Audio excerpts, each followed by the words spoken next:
Hello everyone, good evening. Welcome back to another OurWhisky tasting. I'm super pleased to have you all with us because this tasting marks a significant journey for us. This is our 6-month anniversary. Can you believe it? 6 months of OurWhisky tasting packs going out to each of you. Thank you so much to everyone who's joined us on this journey. It's been amazing. We've had some incredible whiskies and we've got 2 more lined up for you tonight as well. Please say hello in the chat. I can see everyone's saying hello already. Gosh, it's all going off tonight. There's lots of people in here I don't know. There's Pesho's back as well. Hello, Pesho. Alistair. Hi, Alistair. David. Hello, David. A few YouTube users, people not logged in, but lovely to see you all. Hi, Donna from California. Goodness me, that's amazing. Mark, hello. Hi, everyone. Thank you very much for joining us. I'm aware quite a lot of you have come over from Lochlea's feed and also from White Peak as well. So you're more than welcome here. Please do pour yourself a dram. We're going to go through both whiskies this evening, and we've got an incredible lineup of people, founders, blenders to discuss these whiskies as well. Let me know where you're all from, and also, have you tasted anything decent in the past month or so? Have you tried any new whiskies that you really loved? Tell me all about it. I really want to know. I think for the new people who are here, it's probably a good idea that I tell you a little bit about what OurWhisky is. So we are a modern subscription club, and we love to, so my background is, my name's Becky, I'm a whiskey specialist, a journalist, and I just love to share whiskey with as many people as possible. So every month I choose 2 of my favourite whiskies and pop them in tasting packs and send them out to you. And I have a little picture here for those of you who don't know what the packs look like. So we'll send out these little tasting packs out. You get 2 whiskies within there, 50ml each, so that's 2 large drams. And yeah, then we get onto this live tasting every month with the whiskey makers and talk through them. It's only £14 a month, so you can't go wrong. It's cheaper than buying 2 large drams in a bar, and you get some amazing whiskies at the same time as well. As I say, it's 6 months, 6-month anniversary. So I thought we'd celebrate. So I've got some amazing news for all of you. Some updates. First of all, if you are new, if you haven't signed up for a subscription yet, you do have to be based in the UK, I'm afraid. So sorry to Donna, who's over in California. But if you do want to sign up, then we are offering a 50% off your first month with us. So I'm pleased to give you a discount code. Here is your discount code. If you'd like to use that when you check out, go to OurWhisky.com and use this discount code OurWhisky50. I'll share this again at the end of the live feed as well, so you have all of that. Head over to OurWhisky.com and you'll get 50% off your first month with us. Another update for you as well is that some of you have been asking for access to some of the past samples, the past whiskies that we've been sending out. Now I'm pleased to say that they will be live on the site from Friday. So I'll be sending out an email to everyone. On Friday, you'll be able to come to the site and purchase some of the older whiskies that we've had in the tasting packs. We've had some amazing ones. So you'll be able to go back through some of those. They are limited. So once they're gone, they're gone.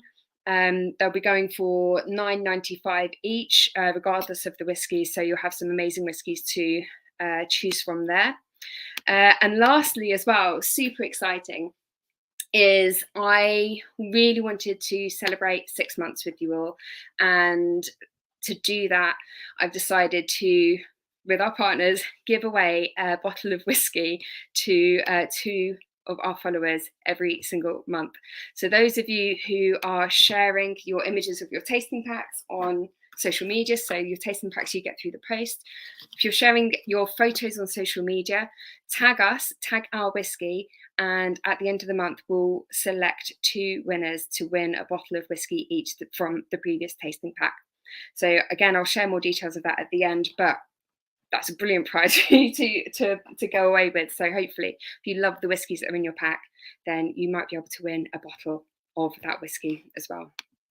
Okay, sorry, I'm whittling on. I know you're here for a tasting, so just to say that there's lots coming up. We've got lots of plans. There's some lovely events coming up as well, some brilliant ones, live and virtual. So keep your eyes peeled for those. And we've also got some amazing content coming up too. So loads happening. Thank you. Sorry, I'm going on. Thank you so much for joining us for the past 6 months. It's been amazing, and I really hope to see lots of you subscribe again going forward. So Right, without further ado, thank you very, very much for bearing with me. Lovely to have all of you with us. I think it's about time we introduce our guests who are joining us for our tasting this evening. In your tasting pack, you would have had 2 whiskies. You'll have seen these already. The first of which is Lochlea Barley. Very excited for this one.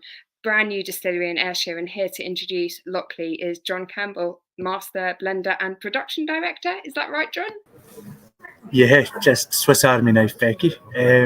Nice to see you again, and congratulations on 6 months.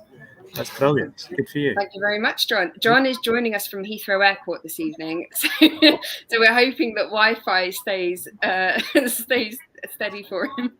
Yeah, no, it's flight from. I'm just on my way home, and the flight from San Francisco was delayed, so missed my connecting one. So got the. Hopefully, it's not too much background noise for you, but yeah, looking forward to talking Lochlea. This is the real world life of a master blender. It's not all just sitting in a lab tasting samples. There's plane delays and sitting in the kids section of like a PA lounge. Yeah, it's all gone. Thanks so much for joining us. And also the second whiskey that you'll have in your pack as well is Wireworks Small Batch. And this is an English whiskey, an English single malt from Derbyshire. And to introduce it are co-founders of White Peak Distillery, Max and Claire Vaughan. Hi. Hi, everyone. Hi, Becky.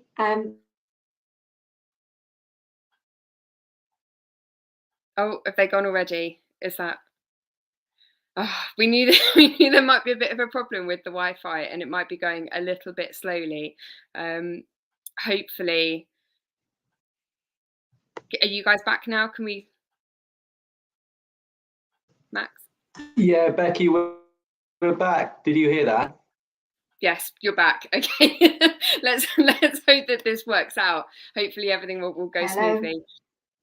We're going to come to you guys second. So first of all, we'll kick off with John to introduce Lochlea, because we don't want John to miss his second flight out of London. We want him to get home. So Max and Claire, we'll pull you to one side and just get John to introduce Lochlea. John, can you give us a background first of all to the distillery, because now both of you have brand new distilleries that have launched your first whiskies this year, which is so exciting. John, tell us a little bit about the distillery itself. Yeah, so Lochlea is based in Ayrshire, which is probably about 40 minutes south of Glasgow. So it started distilling in August 2018, so just over 4 years now. And I guess it's an independent family-owned distillery, and they grow all the barley in the fields around the distillery. So the furthest the barley will be grown is probably about 1.5 miles away.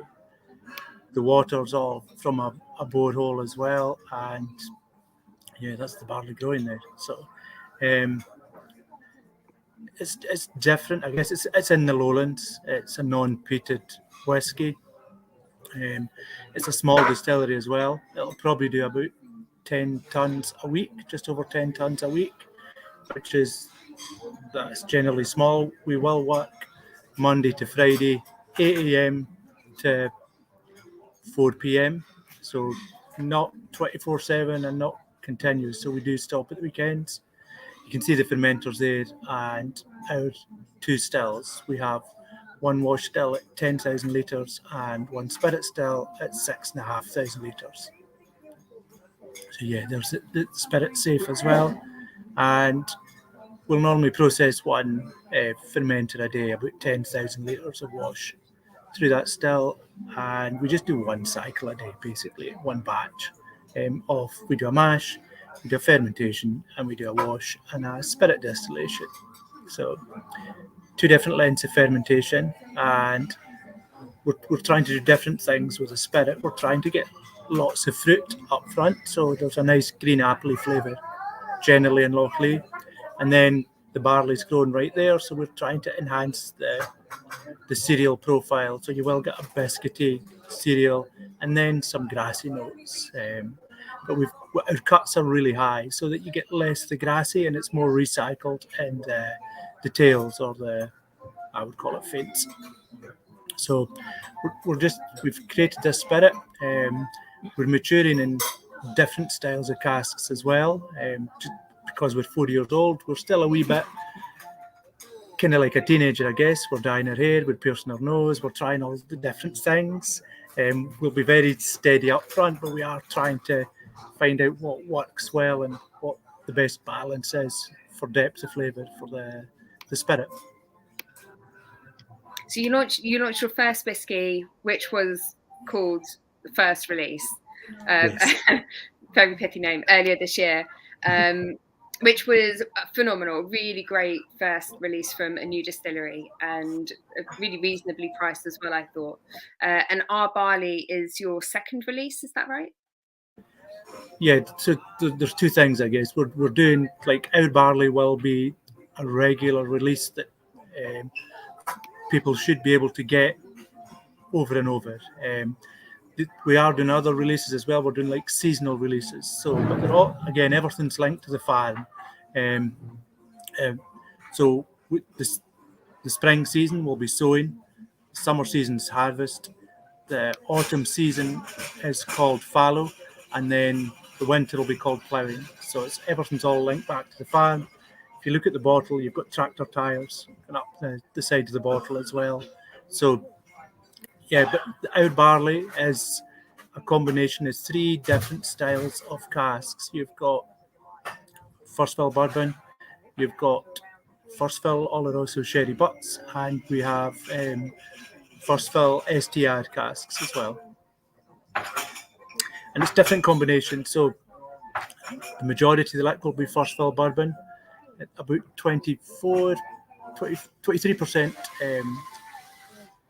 STR, and then we've got 17% Oloroso sherry. But I've used a kind of old blender's trick here. If you put 17 or 18% of the liquid into the marriage of liquids, it'll just feel more.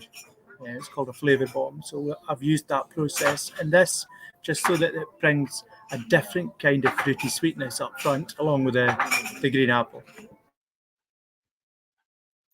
I love the soundtrack that you're introducing this whiskey to, John. Lots going on there. No, it's brilliant. Don't get me wrong. I love it. So I think it's really interesting the variety of different cask types that you've used with this particular whiskey to try and coax out particularly that fruitiness that you were talking about. But I don't know, obviously with it being quite a young whiskey, you've still got that spirit character. The distillery DNA is really strong through this. But tell me how you have, I suppose, manipulated the spirit character with the use of casks to create this wonderful layered flavour. Yeah, so you're right. The distillery is 4 years old, so a lot of the spirit will be kind of 3.5, 4 years old. So the one thing that we will do is, like, there's a good new spirit. It's not prickly to start with, so we'll always run the stills really slowly. So that's a good start. But yet we do need to build depth through the casks right now. That's just that is, you're correct there. So the bourbons will give vanilla and kind of white pepper flavours to the kind of apple, cereal and biscuity flavours from Lochlea. Then use two types of European oak, and the STRs are ex-red wine regenerated casks, and they give a real nice kind of high floral aromatic into it, and a really kind of almost like a rye kind of black peppery feeling at the back end as well. So that adds that, and then the Oloroso sherry just gives a lovely kind of creaminess, maybe a wee bit of kind of more red fruits up front, and it gives it a nice bit of dry as well. So you get a kind of Hessian sack type of dry coming through from the Oloroso sherry. So when all of these things are added together, what it'll do is just build the depth, somewhat on the nose, but much, much more on the palate, I would say. Some really beautiful tasting notes come through. I'm glad you said rye bread, because that was something I really picked up as well. So I'm glad you said that really comes through. Chris was saying apples, hay and honey is so on the nose with that. Completely agree. Snoops coming in with Lochlea, new but already a classic. I agree. Actually, Our Barley is approachable. Totally agree with John. Cereal and fresh, crisp green apple. That green apple is just so intense. We also get the hay note as well. Pear drops comes through, which again is that lovely fruitiness. Rye bread and cream soda. I don't know if anyone actually remembers cream soda. It's a drink of my childhood. I was always drinking it. Yeah, and me too. I remember. Yeah, good. I'm glad you said that. I'm really pleased to see it come back around now with some amazing artisan soda producers are making some delicious cream sodas, and I think they go really well with whiskey. And I believe that was one of the suggested serves for our barley was a cream soda highball. So give that a go if you find some cream soda, make a highball with this, because I bet that works really well. Yeah, some really nice tasting notes. Chris Ratcliffe says there's a taste in there. Oh, sorry, sharp licorice. Do you know what? Move too quickly. I was going to take this one. The taste is reminiscent of Jura, which is interesting. Now, speaking of the islands, obviously, John, you recently moved from one over to Glasgow. So if people aren't aware, John is a legend in the whisky industry and has spent, how many years was it? You were over at Lafroig, John? Yeah, I was there just over 27 years. Okay, 27 years. So the majority of your career at one distillery on one island. And last year you moved over to Lochlea for the first time in 30 years. You've moved to a different distillery. What made you decide to leave Islay, but also switch from making, Lafroig is known as being that divisive, very, very peaty, medicinal style of whiskey, and now you're making this beautiful aromatic lowland style of whiskey? That must be a completely different world for you. Yeah, and that's part of the reason why as well. It's just the new challenge. It's a tough one because I could at Lafroig and I'd have been really happy. I just needed a new challenge. I guess lockdown highlighted that as well. And then just when I met with the owners of Lochlea, we just had a lot of values that were matching, I guess. So that was really important, and chance to get in the blending side a lot more. So to create recipes for the future. So wee bit of ego there too, definitely. And just the challenge of unpeated versus peated. I think I've got a good palate, but it's now up to me to prove that as well. And just the challenge of Lafroig, I guess a better way of explaining it is Lafroig was set. The only thing you could do at Lafroig was muck up. It was 200 years. The rules were all set. So having a chance to create new rules was really good. And to be part at the beginning and kind of, I guess, we'll look back and see these are the days of your life type thing. So it's always good to be in at the beginning, I think, and just to test me. So lots of things. Well, of course, because, Lafroig is a distillery that's over 200 years old. It's been going since, the beginning of time, really, and is an established whiskey. And you are now coming in at the very start of something that's completely new. And in particularly in a region where there aren't very many distilleries. And I think also as a region, it's kind of the one that's undefined in terms of style. People don't really understand what lowlands is. So that was actually going to be my next question for you, is how would you describe the lowland style, if it even has one, and how does Lochlea fit into that? Yeah, no, it's changing completely, I would say, over the last few years and the next few to come as well, because in the past, lowlands would have been blending whiskies and they would have been generally grassy, cereally, non-peated, and just something you would have a base for a blend. Whereas now I think there's quite a lot of interesting characteristics coming through in lowlands, and they are building their depth of flavour. They're showing you a different side of what they can be. So that again it's nice to be at the forefront of that. There's lots of good whiskies going to be coming from the lowlands if they aren't out already. So it's just nice to be able to change the perception of a region and showing that it can make great single malt as well. Yeah, Not definitely. that Glencairn, Auchentoshan weren't great single malts, but just the region will be built now. Do you know what I mean? There'll be much more variation even within the one region. So we're adding, I guess, on their good work already. Absolutely. And of course, you know, even though Lochlea is the newcomer to the Lowlands, actually it has a heritage which is super strong and important already within Scotland. I'm going to ask you the story, and you've probably told this a million times to lots of different people, but talk to us about what Lochlea's connections are with that famous poet Robert Burns.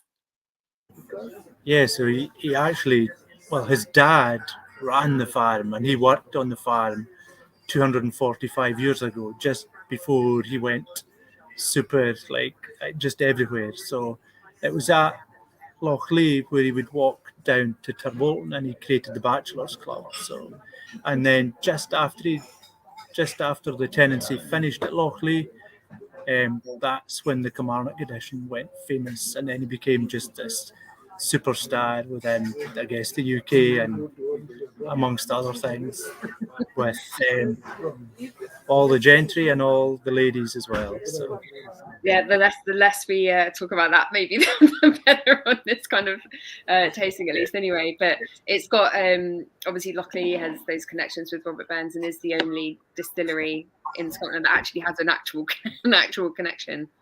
yes, Correct? that's right. Yep. I think, what do we all think of the Lochlea Our Barley? John, how does this compare to the other two editions that you have released so far? Or do you have four? Is it, how many do you have out now? Is it 3 or 4? Yeah, 3, right? 4. Yeah, 4. Sorry, it's just I'm thinking there. So we had the first release, the kind of aptly named first release, and then we had the Sowing edition, which is the spring, and then we launched Our Barley as the regular available brand, and then we've just released Harvest at the beginning of this month, and Fallow will be coming soon. And each of the seasons will focus really on a different flavour as well, Becky. So Sowing will concentrate on first fill bourbons. Harvest will usually have a port connection, and then Fallow will be a Oloroso sherry. Sorry if you're getting some feedback. I've just got some people sitting right beside me. Anyway, so it's all okay. And then Ploughing will have a slightly different feeling because we have nothing to do with me, but there's some Exlafroid barrels here, so the winter Ploughing edition will have a smoky feel to it. Oh, interesting. Well, so your 4 different seasons that you have, will there be it's the same edition, slightly tweaked every year? Yeah, no, that's correct. There'll be basically, we call them crops instead of batches as well, just again everything linking back to the farm. Yeah.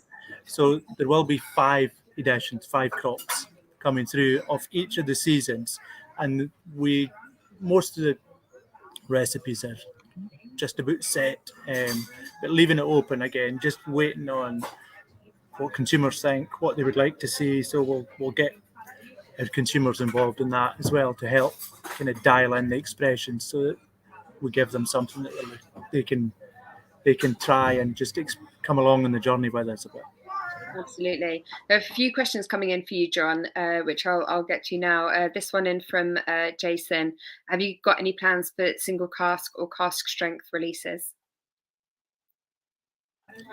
Yes. So that's the innovation next year, will be a cask strength. So it'll be a combination of first fill bourbon and Oloroso sherry hogsheads, and should probably be about 61-62% alcohol as well.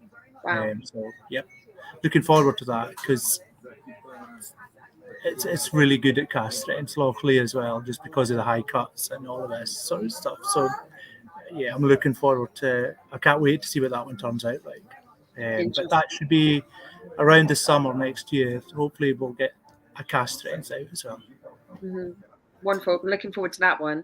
And another question that's come in from Snoops Taylor.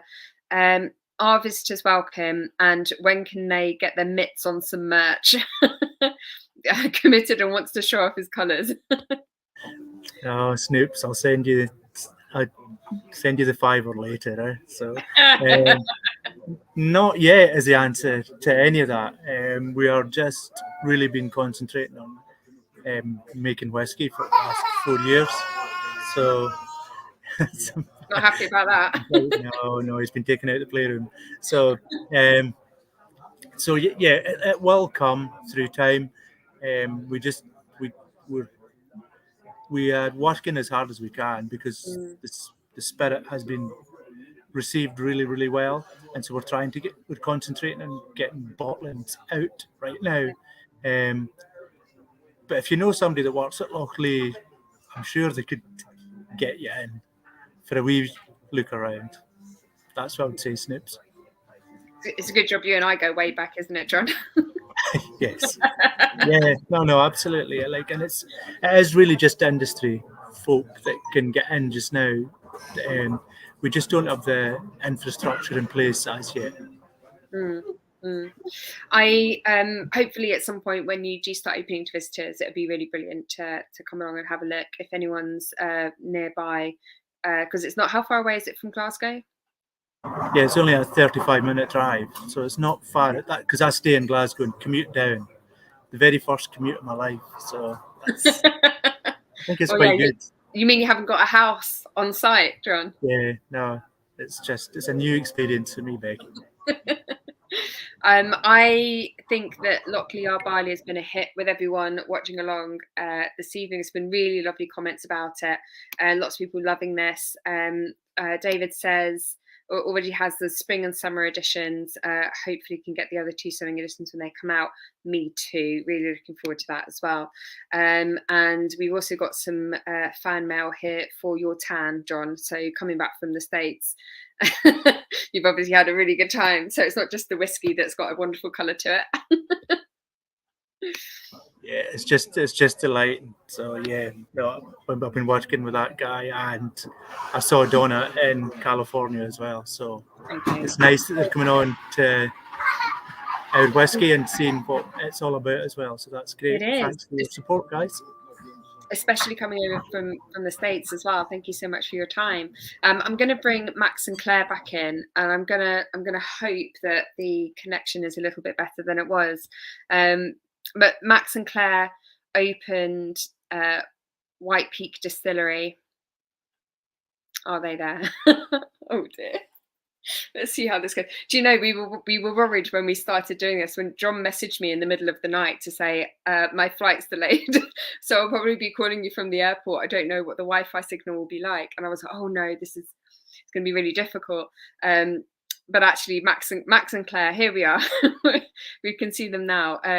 Can you hear us? We can. We've had a great signal for 30 minutes. We've been sort of, fingers crossed, and then it all went when you were doing the changeover, but we're here now. Okay, brilliant. And I just heard you perfectly too. So hopefully we can keep it this way. Yes. Oh, this seems to be working. Okay. So what's interesting is that you're both from, well, Max, Claire and John, you're all running distilleries really that are brand new. First liquid launched this year. But Max and Claire, you're also making gin and rum as well as whiskey, aren't you? Yeah, we are, Becky. So well, it's just interesting listening to John. It's been kind of fascinating to hear the story. One of the things that we set out very early on was to try and establish ourselves within certainly this region, and hopefully growing beyond that as a destination for spirits. So we started, for example, doing our distillery tours very early on.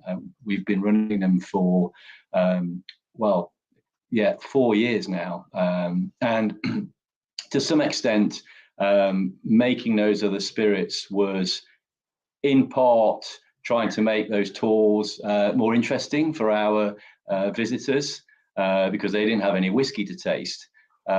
So we did start off with a gin.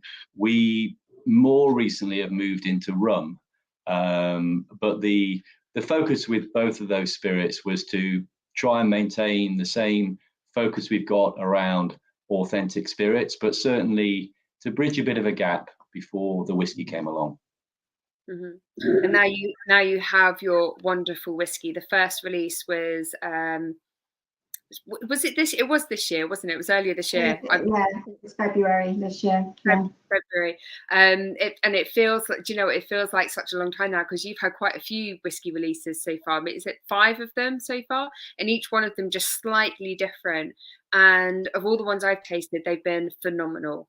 And alongside Lochlea as well, I've got to say that White Peak is one of the most exciting new distilleries in the UK. Obviously, being down in England, it's not Scotch whisky, so slightly different, but still making a delicious style of single malt, very different to the style that Lochlea is making, I would say. So if you have a dram in front of you, we're going to move on to there it is, the Wireworks small batch now. So if you have your sample, then do pour it, because we're going to move into this one. So tell us a little bit about the distillery, because neither of you worked in the drinks industry prior to setting up a distillery. It was just the passion that you followed.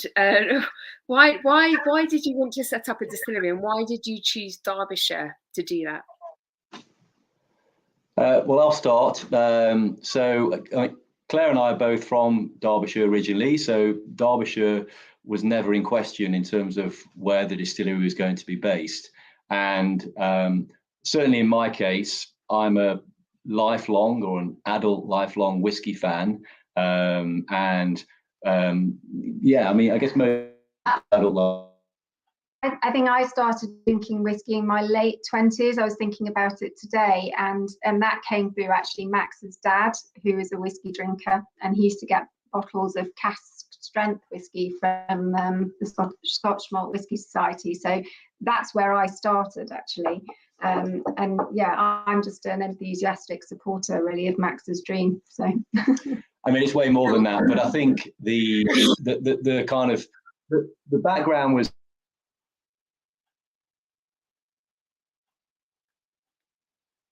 What was the background? Have we lost them again? Oh, do you know, part of this is these live tastings are so hit and miss. John, can you fill in? Yeah. Yep. No, I was the same. Like, what's the background? Oh, I was so excited as well, and I've got my finger hovering over the button as it's well. always, so show the pictures. It's always really interesting to hear people's stories. Oh, we're back. Here we go. Hello. Are we back? Okay. You're back. Can you hear us? Yes. You were just about to talk about the background.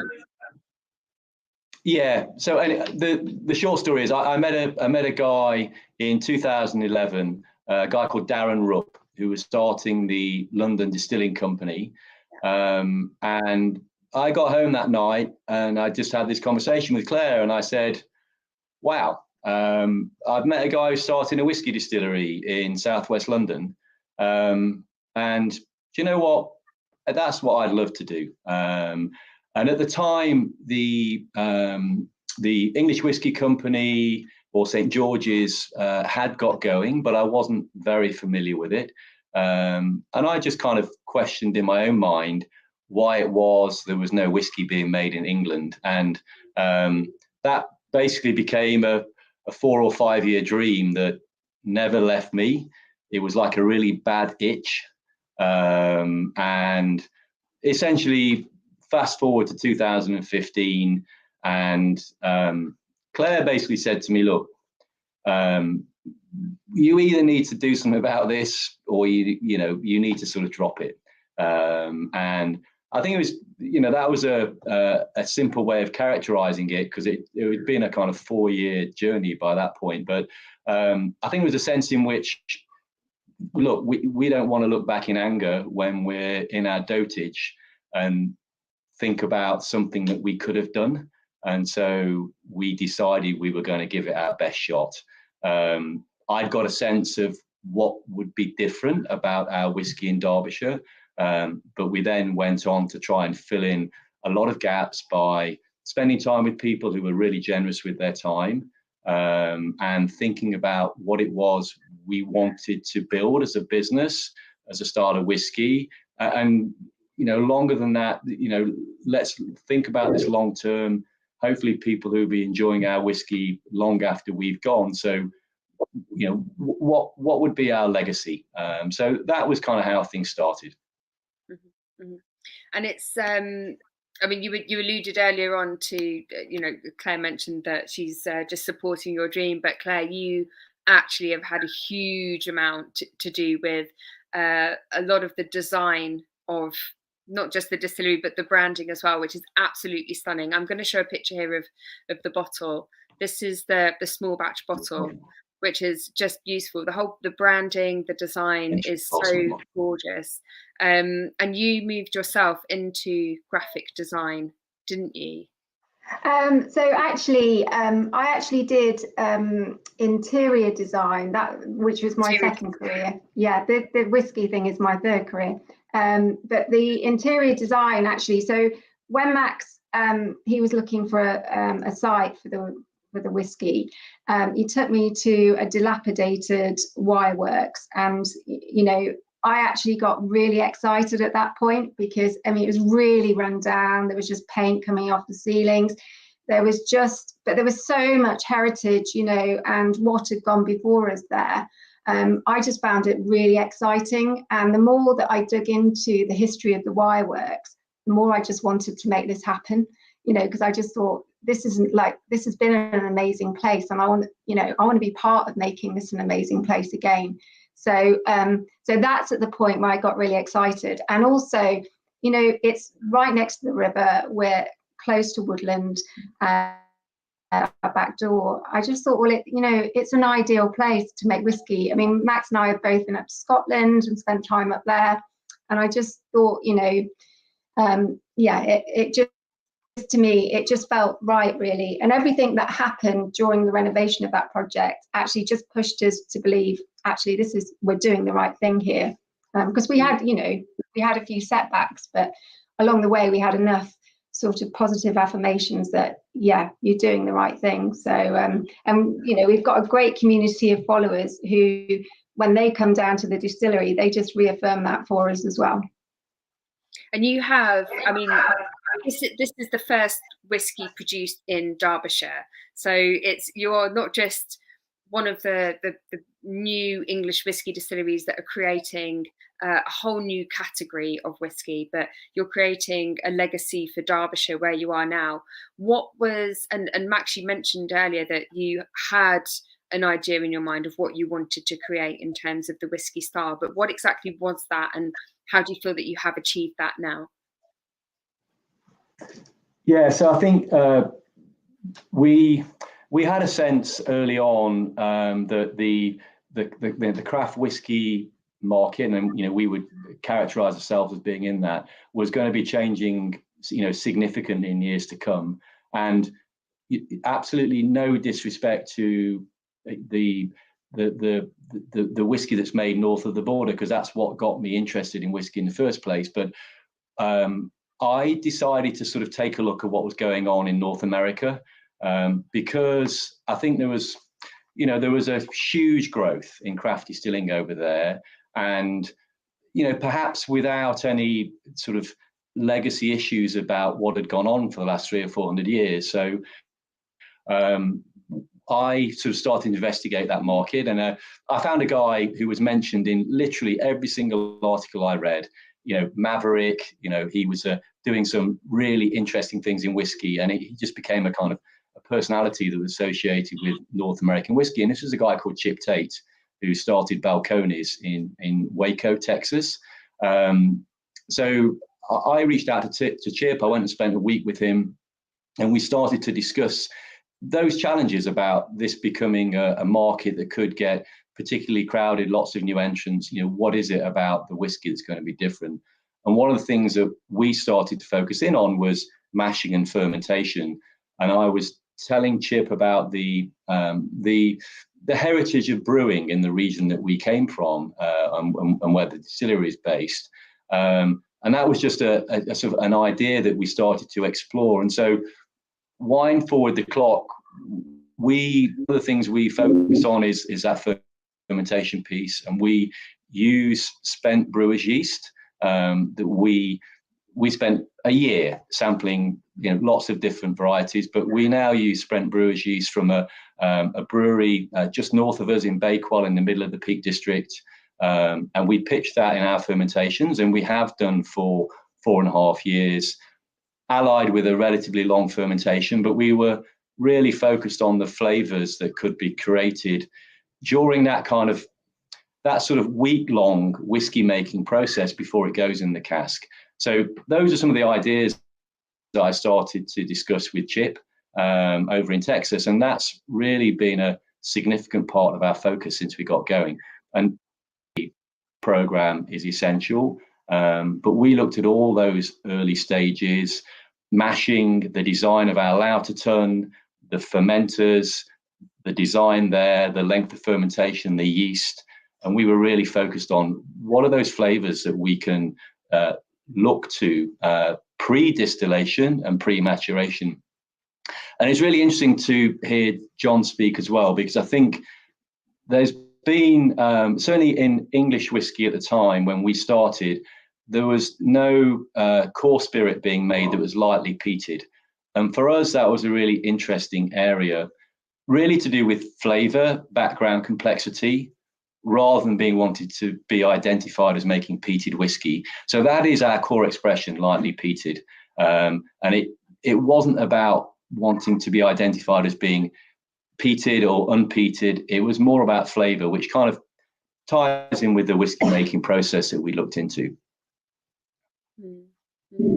It's a really nice way of using, because your barley being lightly peated, and I think a few people have noticed on the tasting notes already that there's not a huge amount of smoke on the nose. Maybe there's just a touch of it on the palate, but it's very, very subtle. So even saying that this is a lightly peated whiskey is almost disingenuous in a way to the tasting notes, because it's so subtle, it's almost imperceptible. It's the opposite end of the scale in terms of peated whiskey to Lefroy, John. Yeah. We do actually get people come on tours and they say, oh no, I don't want to try it, I don't like peated whiskey, and we coax them and then they love it. So that kind of makes sense. So tell us about small batch then. What is it that we're drinking in the glass? Yeah, so this is the lowest ABV of all the releases we've done. So this is 46.2%. It's a small vatting of roughly 2/3 STR casks and 1/3 ex-bourbon. Our core lightly peated spirit, as we've mentioned. The STR casks are really interesting, and this could be a whole new conversation, but we get our STRs from Diath in Porto, in Portugal. And so we have a really close relationship with them, and we've got different toast and char levels going on in our STR program, but also we've had them swap out some of the original American oak heads and replace them with French oak. And I think, as John mentioned, we almost feel like we owe it to ourselves to be on this voyage of discovery, trying to determine what we can understand about our spirit and how it behaves in different wood environments. So we've got that range of STRs, and they all feature in this small batch release, along with the ex-bourbon. So I mentioned before, it's our lowest ABV. So the previous releases were all north of 50, and I think we kind of felt that that was perhaps a nod to a lot of the whiskey enthusiasts that have been really supportive of the journey so far we've been on. And we felt that there was perhaps a consumer out there that, maybe off-put by whiskey north of 50. So let's look at something a bit lower, and let's explore how the different flavors show themselves at that lower ABV. And that was really one of the things we specifically wanted to address with small batch. I've got a question for both of you and also for John as well. I'm just going to put you on mute, just there you go, a bit of feedback. I've got a question for both of you, really, because new distilleries I've found, and I'm not sure about how everybody watching feels about this, but they tend to come out with very high ABV whiskey straight off the bat. And it seems to be a lot of new distilleries tend to try to appeal to the whiskey enthusiast crowd who are really wanting those high ABV whiskies. Do you think that that's do you think there's a danger in that, because you may be alienating a wider audience? Do you think, like, what's the balance here? Like, where do you find the balance in trying to appeal to those enthusiasts, but also encouraging new people in who maybe don't want a whiskey that's 50%, 60% ABV? Yeah, I mean, I do agree, Becky, completely, and I think there's a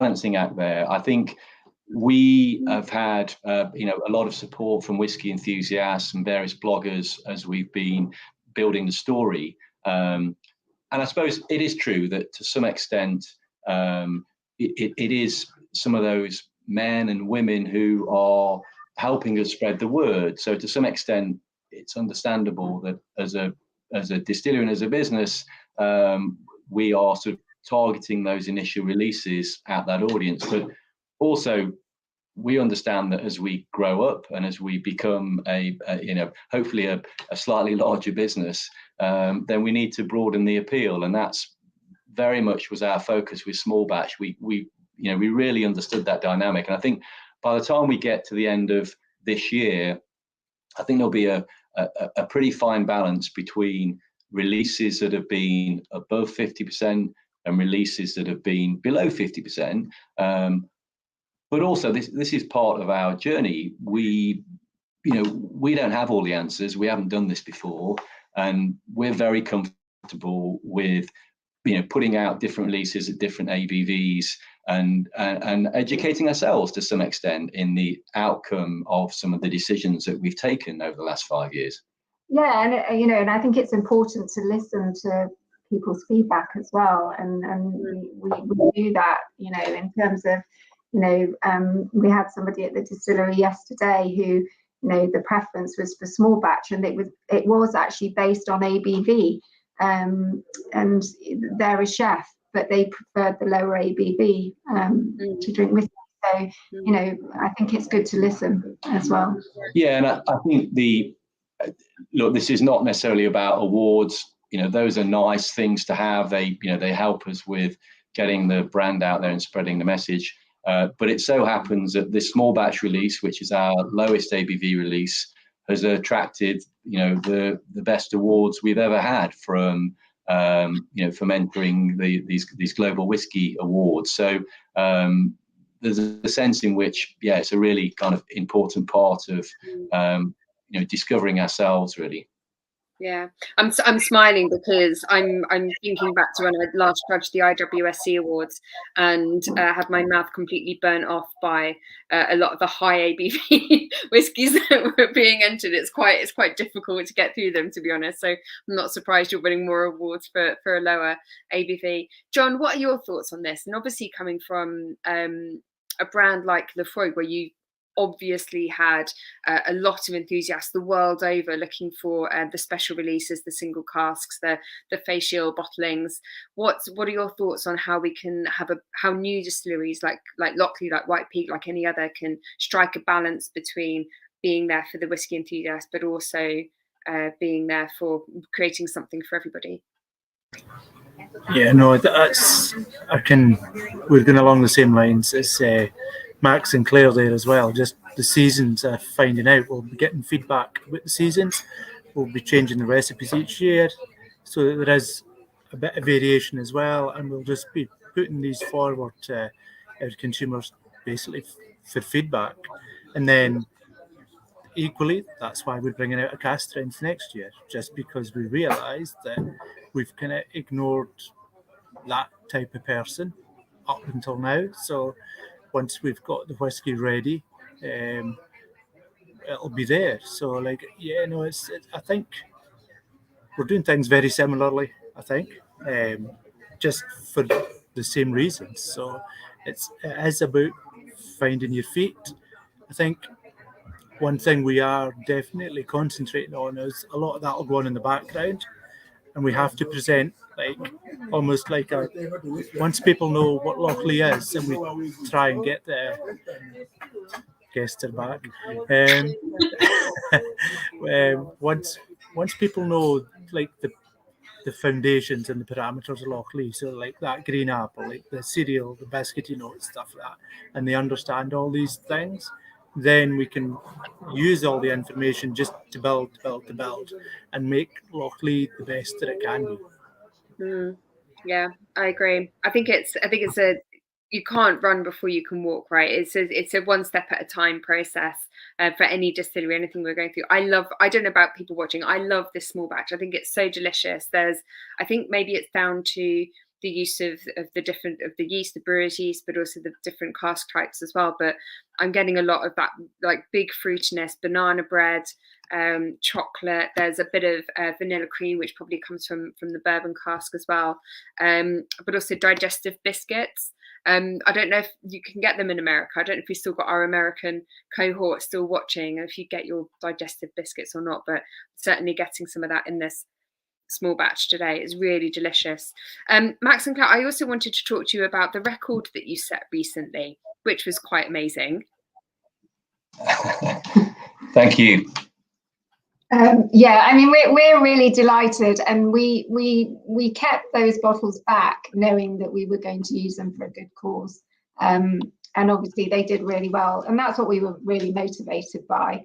So yeah, we're delighted that, you know, with our with the combined numbers 1 to 12 of our first release, we were able to raise £15,000 for 2 charities that we have worked with previously, and we wanted to continue to support. So yeah, it was a really exciting time, actually. So good news. Incredible. Did you expect that kind of response? I mean, because you broke the auction for the highest amount raised for a single bottle, is that right? Yeah, I'll let Max pick up on that. Yeah, I mean, we didn't really, Becky. I think we're obviously hopeful that we could raise a decent amount of money for charity. It was it was an interesting process to go through, because on the one hand, you know, I wouldn't say that we feel, you know, passionately about some of the, you know, auction whiskey scene, but I think, you know, in this particular case, it was well thought through, with the proceeds going to charity, and, you know, to that extent, you know, the more the merrier. I think the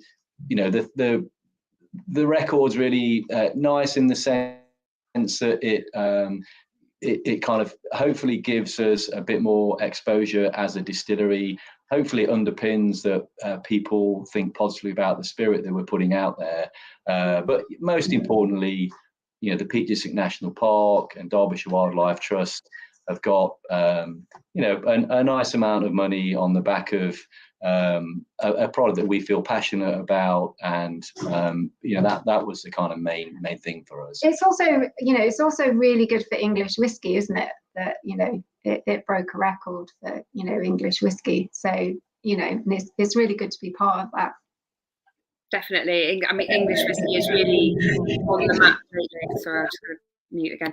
English whiskey is really on the map and is taking off. I don't know how much people can get overseas currently, but I think we're up to around 30 whiskey distilleries in England at the moment, which is just unimaginable when you think maybe we're only 10, 15 years ago we only had 1 or 2.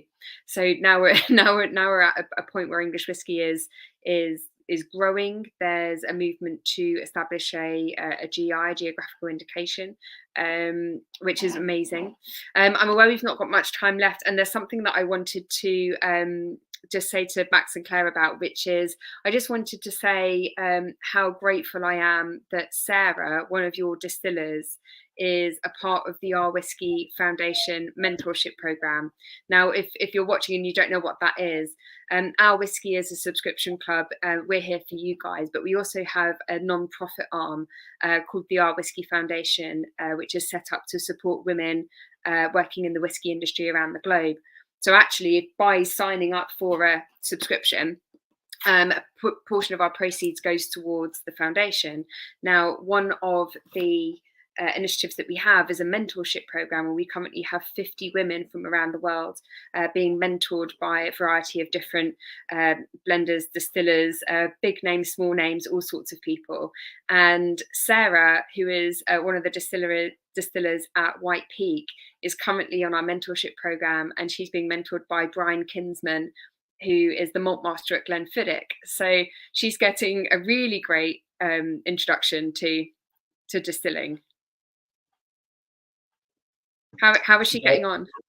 Yeah, Becky, I mean, Sarah's super excited about this, and actually we didn't feed any of this into her, even though we were aware of your amazing initiative. She basically sent Claire and I a WhatsApp, told us that about this opportunity, and she really wanted to get involved.